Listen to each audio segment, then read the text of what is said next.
Noipi, huwag kang mainggit. Nandito tayo sa Singapore ngayon sa may Vivo City Mall. Napakaganda mga cable cars, papunta ng Sentosa Island dyan. Kayo kasi dyan sa Pinas, no? Napakabubulok pa rin kasi ng pag-iisip nyo, no? Hindi naman lahat, no? Pero ito yung mga sinasabi ko, yung mga nabibiktima ng mga fake news, ng mga peking, mga bayaran ng mga vloggers na yan, no? Dyan sa mga bangag na loyalista, no? Ang dami mga vloggers niyan. Kahit dito sa mga kakamping, ang dami rin mga NPA na bayaran na nga ng mga vloggers dyan, no? At yan nga, no? Talagang dumating na ang isang vlogger ng sumusuporta sa mga Duterte, no? At sa bansang Pilipinas na talagang makatotoo at talagang hindi bayaran. Check nyo na lang yung mga videos ko, mga content ko kung may ads, no? Diyan nyo makikita talaga na wala akong kinikita dito, no? Kahit na piso. Totoo yan, tingnan nyo. Pero yung mga sinasabi kong mga ibang mga bayaran vlogger na yan, no? May mga running ads yan. Alam nyo na diyan sila nagpapakasasa, no? Sa paninira kay VP Sara especially, no? Para sila dyan sa sahod, no? Kasi wala silang may content kung hindi sila maghahasik na lagim sa social media at maglalabas ng mga propaganda na peke para lang sirain ang mga Duterte at ang mga kaalyado nito. Yan ang galawan ng mga yan, galawan tulunggis, di ba? Kahit nga sa usapang suntukan, di ba? Wala namang pumalag dyan ni isa. O, di ba? Merong isa dyan, si Romeo TV ba yon? Yung sa hamon niya sa akin, pero kita nyo hindi naman talaga siya pumapalag. Paano nasabi ko na hindi pumapalag? Sinabi niya nung una kahit saan daw, di ba? Pero sabi niya pumunta daw ako sa Pilipinas, umuwi daw ako. Ba't ganun sabi nga niya? Ano ba ibig sabihin ng kahit saan, di ba? Ako na nga nag-offer kahit na Taiwan, Hong Kong, o kahit saan bansa pa na kahit visa free kung wala siyang visa, di ba?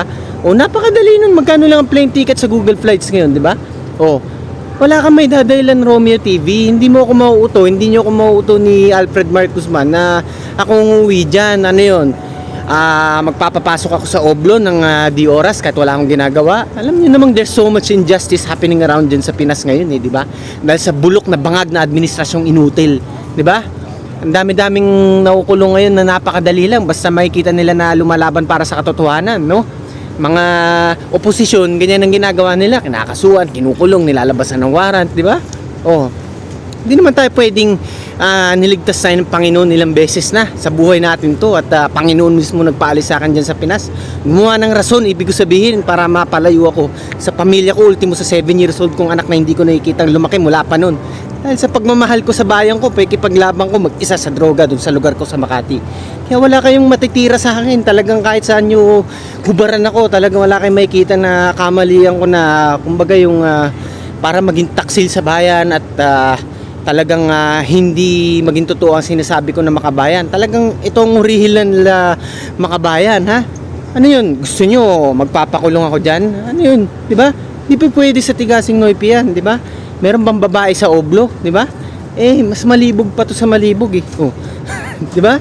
Real talk lang, Talagang kung patigasan lang ang usapan, gusto niyo patagalan tayo ng oras kung paano tigasan Patingnan natin kung sinong mas lalaki sa atin lahat, di ba?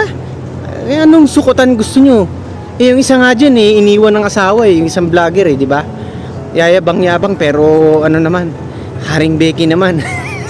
Wala kayong maititira sa akin dahil kung hamunan lang usapan, di ba, kahit boxing yan, suntukan, daan-daan libo, milyon willing ko ipusta dati pa man, di ba?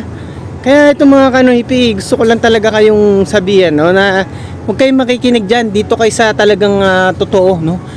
Dito kayo makikinig sa talagang factual ang ini-explain, no? When it comes to social issues, sa mga current news natin, kahit politics man yan o sa mga motivational contents, mapatungkol man sa negosyo yan, napakagaling din natin dyan, di ba? Kaya tayo nakapag-ipon ng milyon-milyon nun dahil sa skills natin sa pagnenegosyo. Siyempre with the help of the Lord, no? Hindi natin yan magagawa successfully lahat ng yun, mga naipundar ko ng mga lupain, no? Kaya naman yan, mga gold bars, ginto.